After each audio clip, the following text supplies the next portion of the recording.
And like the reclamation of joy in an embodied way is such a fierce form of resistance in its absolute gentleness and compassion and celebration and silliness. How can I read these cues? And then it's not enough to read the cues. How do I notice in like meetings with people or in conversations with people that we're not listening to each other, we're talking over each other, that we're impatient to get to the point, we're not hearing?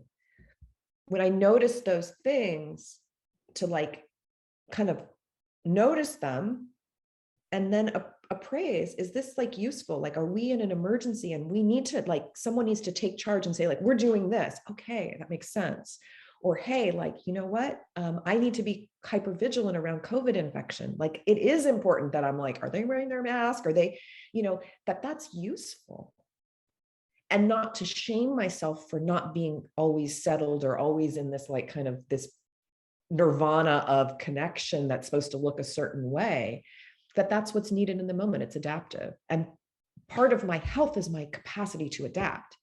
The problem is I think many of us lose that adaptive capacity and we go into these default responses because they've kept us safe in the past, because they were handed down in our families or our communities, or it's cultural to have this kind of response, and they're default. They're not interrogated, they're not explored, and they're not always so adaptive. Yeah. And so when we can start to have the awareness of like, is this working here or is it not?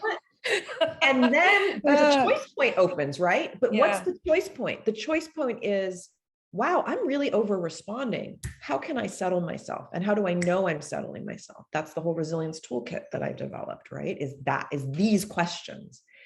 But the other questions also that exist around here that I have become more and more obvious to me is, you know what? My response is great, nothing to do. Beyond that, my response is perfect for this situation, but this situation is hella toxic. Hella toxic. And I'm here over and over and over again. So while I'm adapting, it's killing me. And at that point, the choice becomes either I change this situation or I leave. I vote with my feet.